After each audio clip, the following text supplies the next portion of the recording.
Muy buenas a todos amigos, bienvenidos a La Manzana Mordida y a un vídeo en el que sí, vamos a hablar del iPhone 15 Pro Max porque bueno, ya han pasado 2 meses desde su lanzamiento y bueno, he creído conveniente contaros mi experiencia tras un uso considerablemente mayor con respecto al que tenía cuando grabé mi review. Pues precisamente hace ya 2 meses. Ahora bien, ya os avanzo que este vídeo no va a ser demasiado técnico. No me voy a parar en datos excesivamente concretos como sí hice en mi review, sino que sencillamente lo que voy a hacer es reflexionar sobre esos aspectos que me han parecido más importantes y también sobre los que menos me han gustado. Antes de meternos con ello, quiero dar las gracias a Rhinosil por ser el sponsor de este vídeo. Sus fundas son reconocidas mundialmente por su extrema protección a impactos y ser totalmente personalizables con una gran variedad de colores y estilos para todos los gustos. A la hora de comprar la tuya puedes configurar su diseño e incluso añadirle un estampado de las diferentes colecciones oficiales con las que colaboran, como son Marvel, Star Wars, Pixar, la NBA, Harry Potter, One Piece y muchas más que podéis consultar en su web. Y si lo preferís, podéis usar su configurador que tienen listo en su página para haceros la funda a vuestro gusto con vuestras propias fotos o stickers. Tienen 3 tipos de funda. La Solid Suite, que cuenta con un acabado premium capaz de absorber impactos a más de 3,5 metros de altura, por lo que si buscas una funda resistente y elegante, este modelo es una gran opción. La Clear, que personalmente es mi favorita, también muy resistente y transparente para poder lucir el color de nuestro iPhone. Además, es resistente al amarillamiento del que sufren este tipo de fundas con el paso del tiempo. Y por último, la Mod NX, que cuenta con placas traseras intercambiables, lo que la hace muy personalizable para adaptarse a tu estilo según el día. Y atención, porque ahora Rhinosil está haciendo los mayores descuentos del año con motivo del Black Friday. Hasta un 55% de descuento en todas las fundas, hasta un 35% de descuento en los protectores de pantalla y hasta un 25% de descuento en todos los demás accesorios de la web. Porque sí, cuentan con accesorios muy interesantes como por ejemplo el Aqua Stand que analizamos hace unos meses, correas para el móvil o grips para poder sujetar el iPhone con mayor comodidad o para apoyarlo en una mesa. En la descripción os voy a dejar el enlace a la tienda de Rhinosil, echadle un ojo porque estos descuentos no van a durar mucho, además hacen envíos a todo el mundo y sus fundas cuentan con garantía de por vida. Bueno, y vamos a comenzar hablando del diseño. Un diseño que, bueno, ya os dije en mi review, tiene ligeros cambios, no es una revolución con respecto al iPhone 14 Pro Max de hace un año, pero bueno, son cambios que le sientan bien. Ahora bien, si pones uno al lado de otro, pues a lo mejor según el color cuesta encontrar las diferencias.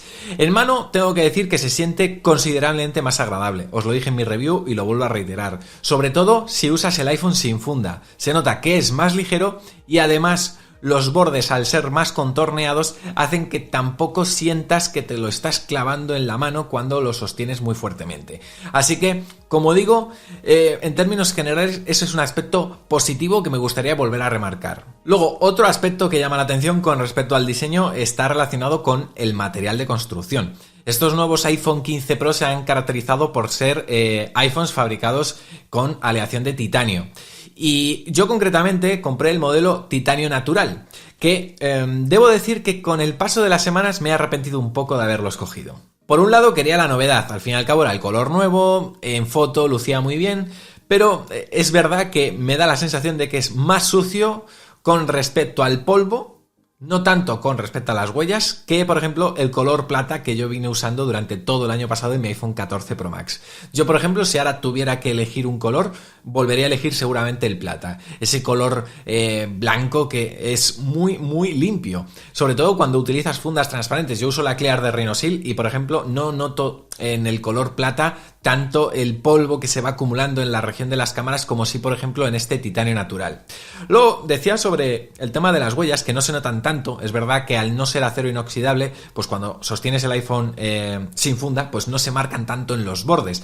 En cambio sí que es verdad que este color titanio o este material sobre todo marca mucho más lo que es el tema de la grasilla, ¿no? Y a veces parece que se destiñe un poco el color. Ahora bien, es una polémica que se hizo muy viral al principio con el lanzamiento, pero que no tiene mucho misterio porque luego realmente pasando un pañito seco se limpia muy fácilmente.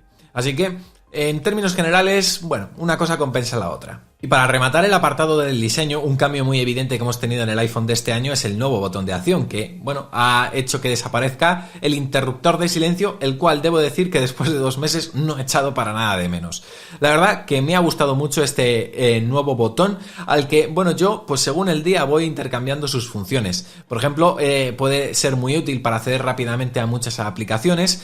Ya el propio sistema te sugiere algunas acciones rápidas que te pueden ser de utilidad, como la linterna, acceder rápido a la cámara. Ahora con la última beta, pues también, por ejemplo, el traductor, que puede venir muy bien si viajas al extranjero y no te defiendes muy bien con los idiomas. En fin, que hay muchas posibilidades. Yo, por ejemplo, también durante mucho tiempo he estado utilizándolo con un atajo para poder activar y desactivar el wifi y los datos móviles simplemente con un toque, ¿no? Así que, bueno, cada usuario lo usará a su manera. Yo he visto a gente configurarlo con carpetas de atajos, haciendo de este botón algo mucho más práctico que un simple interruptor de silencio, el cual realmente, insisto, rápidamente lo suples con el acceso directo que han añadido en el centro de control, que ya simplemente lo tocas y se silencia, y si lo quieres quitar, vuelves a repetir el gesto. Y vamos a hablar de las cámaras, que al fin y al cabo es uno de los principales reclamos a la hora de comprar un iPhone a día de hoy, y debo decir que estoy muy satisfecho con la experiencia que me está dando la cámara del 15 Pro Max. A ver, es cierto que quizás el iPhone a día de hoy no es el teléfono más versátil en cuanto a lentes. Por ejemplo, Samsung tiene un teleobjetivo con un rango mayor y puedes quizás hacer fotografías en muchas más situaciones, ¿no? Gracias a esa versatilidad que tienes con tantas lentes. Ahora bien, creo que luego al fin y al cabo no todo son las lentes o el hardware, sino también el procesado que se hace de las imágenes, y aquí Apple lo hace muy bien porque consigues fotografías muy naturales y muy poco artificiales, algo que no pueden decir muchos competidores. Y si no, yo os invito a que veáis muchas comparativas que hay ahora mismo en internet, donde se puede ver cómo al fin y al cabo estos smartphones competidores del iPhone pueden hacer muy buenas fotografías en lo que se refiere a las distancias focales, el bokeh de fondo, etcétera, pero luego al fin y al cabo el color de la piel o los detalles no llegan a tener el mismo nivel que yo he podido apreciar durante estos 2 meses con el iPhone. Al fin y al cabo, yo lo que he podido comprobar es que tenemos un gran nivel de detalle, un gran rango dinámico, las lentes funcionan muy bien en comparación con el software, y por eso esto quería comentarlo. Luego, otra mejora importante es el x5, ¿no? El teleobjetivo del iPhone 15 Pro Max, el cual he utilizado muchísimo. Es mi lente favorita sin duda de esta generación, sobre todo en exteriores. Es verdad que dentro de casa pues necesitarías alejarte mucho para poder conseguir un objetivo decente, pero en exteriores es una cámara, ya sea para disparar a paisajes, a personas, a animales, a lo que te encuentres y te apetezca, es una cámara muy recomendable, sobre todo porque tiene una muy buena apertura, lo cual te puede permitir hacer fotografías incluso a lo mejor en situaciones donde la iluminación no sea tan buena, y luego sobre todo porque tiene una calidad que te permite tener un desenfoque natural que a mí particularmente me gusta mucho ver en fotografías y también en vídeos. Ahora, siendo realistas, es cierto que más allá de ese x5, a nivel de hardware hay pocas diferencias. Realmente, el resto de cambios que pueden influir en los resultados que consigamos tanto en foto como en vídeo, los conseguimos gracias al software, gracias a las mejoras que Apple ha añadido con el nuevo chip A17 Pro. Por ejemplo, ahora en las fotos que disparemos con la cámara principal en sus 3 posibles distancias focales contarán con una resolución por defecto de 24 megapíxeles. Otra novedad es que ahora el Photonic Engine que usa Apple para mejorar sus fotos también funciona en modo noche y en modo retrato. Ya sabéis que esto lo que hace es combinar los mejores píxeles de una imagen en máxima resolución con otra optimizada para captar luz, permitiendo resultados aún mejores en situaciones, digamos, complicadas. Y luego el Smart HDR también ha mejorado, ofreciéndonos un mejor rango dinámico que yo he notado especialmente cuando fotografío con luz natural, por ejemplo, a un sujeto donde a lo mejor tiene el sol pegando fuerte detrás, ¿no? Y luego, otro detalle es con respecto al modo retrato. Fijaos que yo pensaba que esto... Pero, oye, se agradece mucho que se active de forma automática para capturar el mapa de profundidad cuando detecta que estamos fotografiando a una persona, a un perro o a un gato. Porque tú disparas la fotografía y luego a lo mejor tú tranquilamente en tu sofá, en tu cama o donde quieras, cuando estés a gusto, puedes estudiar si te compensa convertirla en un retrato y editarla o dejarla como está. A nivel de grabación de vídeo, tengo que decir que sigue siendo igual de buena que era ya, por ejemplo, con los iPhone 14 Pro.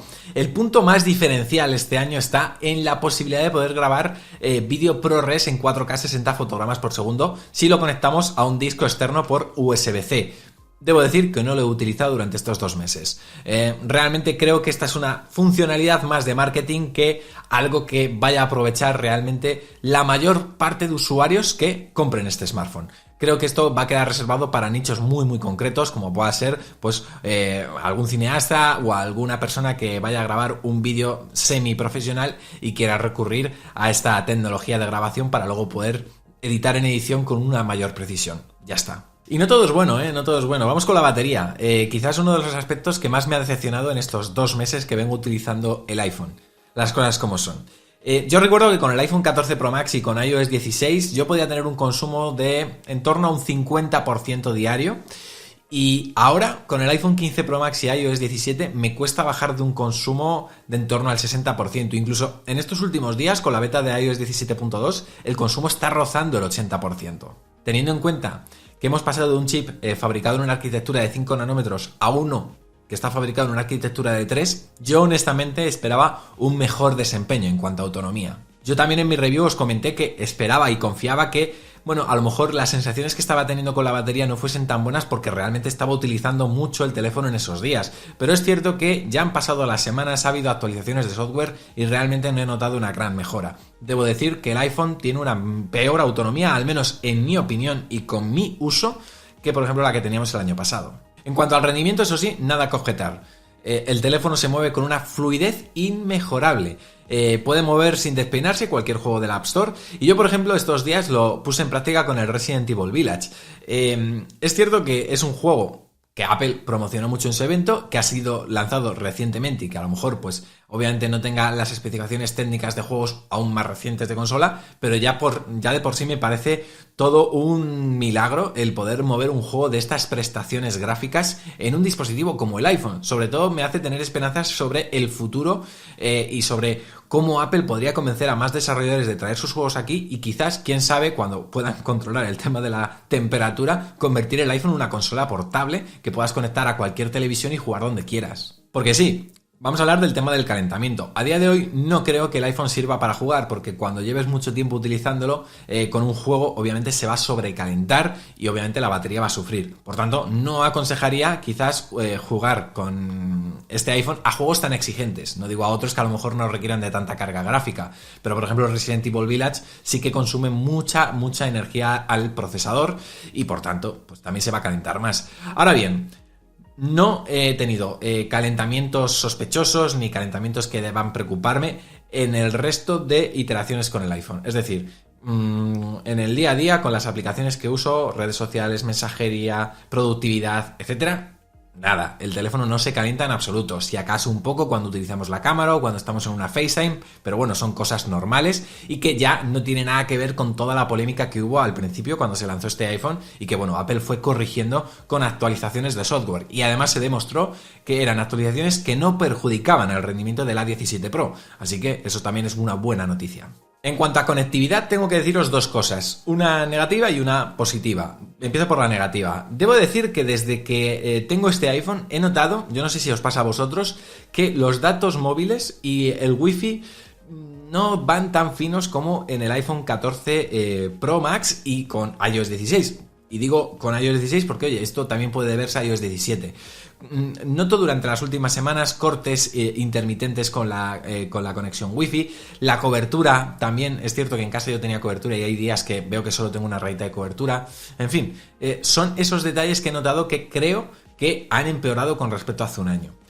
Luego, una cosa que ha mejorado considerablemente es el puerto de carga. Por fin hemos dicho adiós al Lightning y debo decir que es un gran acierto. Ha sido un gran acierto dejar adiós este tipo de conectividad y tener un USB-C que la verdad que es muy práctico, no solo por el hecho de poder cargar el iPhone con el mismo cable con el que cargas el Mac o con el que cargas el iPad, sino también por cosas extra, como por ejemplo tener compatibilidad para conectar el iPhone a monitores, en el caso de que quieras jugar te puede venir muy bien, o incluso alimentar a otros dispositivos de energía. Yo hubo un día que necesité cargar mi Apple Watch y lo que hice fue conectar el Apple Watch al iPhone con el cable USB-C y mi Apple Watch se cargó. Y bueno, turno para las conclusiones. Unas conclusiones en las que, bueno, voy a responder a algunas de las típicas preguntas que muchos seguramente, me querréis hacer, sobre todo viendo un poco también los comentarios que hicisteis en nuestra review.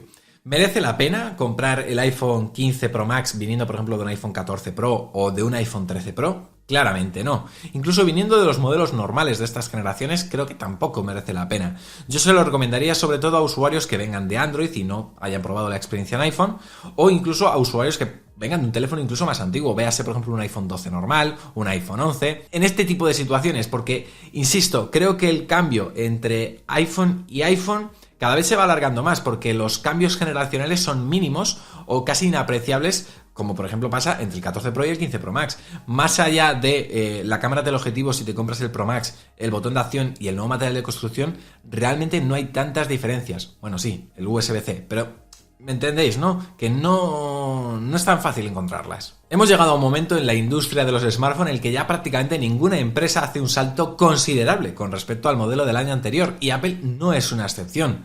Y esto pasa porque en realidad el hardware ha evolucionado muy rápido en todos estos años, quizás más que el propio flujo de trabajo o las necesidades de la mayoría de personas. De ahí que los saltos entre generación y generación se noten mucho menos, porque muchos ya nos podemos conformar con lo que tenemos en este momento y esperamos un mayor aliciente para poder hacer la inversión.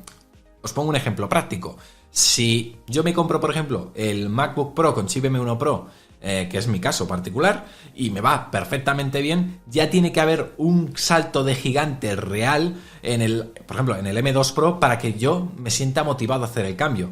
Yo, por ejemplo, como no lo noté, pues no compré el chip M2 Pro, y lo mismo pasaría con el M3 Pro. Todavía no noto la necesidad para dar ese salto porque mi flujo de trabajo se ha mantenido bastante estancado, y por tanto ya las especificaciones, el hardware que me ofreció Apple hace 2 años todavía me sigue valiendo. Y esto es lo que pasa también con los smartphones. Para mucha gente el software del smartphone que compró hace 1 año o hace 2 años le sigue valiendo a día de hoy, y dice, mira, si me tengo que gastar otra vez 1.000 euros en un teléfono, que sea porque el salto ha sido brutal. Y eso ahora mismo no está pasando. Creo precisamente que el software es quien va a tomar el testigo de los grandes saltos evolutivos entre generación y generación a partir de ahora. Es más, creo que las principales diferencias dentro de no mucho tiempo van a residir en las tecnologías de inteligencia artificial que incorpore un teléfono sobre otro. Yo, por ejemplo, durante estos días estoy probando no sé si se ve aquí, el Google Pixel 8 Pro. Un teléfono muy interesante, sobre todo porque han integrado varias tecnologías de inteligencia artificial a nivel de cámara. También hay algunas cosas que me gustaría resaltar en un vídeo que estamos preparando y que subiremos, si Dios quiere y todo sale bien, esta misma semana. Y que, puede ser interesante si Apple las decide aplicar en sus futuros iPhone. Google ya ha dado ese primer paso, como os estoy diciendo. Está empezando a meter inteligencia artificial para mostrar y ofrecer algo diferenciador con respecto a su competencia. Así que, ya digo, creo que esto va a ser la tónica que empecemos a ver, sobre todo en 2024, en muchos smartphones. Así que, ojo, porque el hardware yo creo que ya no va a ser quien marque las distancias entre marca y marca. En fin, amigos, pues hasta aquí este vídeo. Espero que os haya gustado. Como digo, el iPhone 15 Pro Max no es perfecto, creo que es un teléfono al que ya le hace falta que a nivel de software le animen un poco, así que espero que las próximas versiones, pues bueno, nos den algo con lo que volver a despertar esa ilusión que teníamos seguramente hace muchos años cuando renovamos nuestro smartphone y que por desgracia poco a poco se va apagando. En fin, decidme vuestra opinión en los comentarios si estáis más o menos de acuerdo con todo lo que he dicho. También si sois usuarios de un iPhone 15, 15 Pro o 15 Pro Max, decidme en los comentarios qué tal está siendo vuestra experiencia tras estos 2 primeros meses de uso con ellos. Por mi parte, esto es todo. Si os ha gustado, un like, suscribiros para no perderos nada, visitad lamanzanamordida.com para apoyar nuestro proyecto y además disfrutar de contenido extra, y nos vemos muy pronto, porque ya sabéis, esto es La Manzana Mordida. Yo soy Fernando y prometo hacerlo. ¡Chao!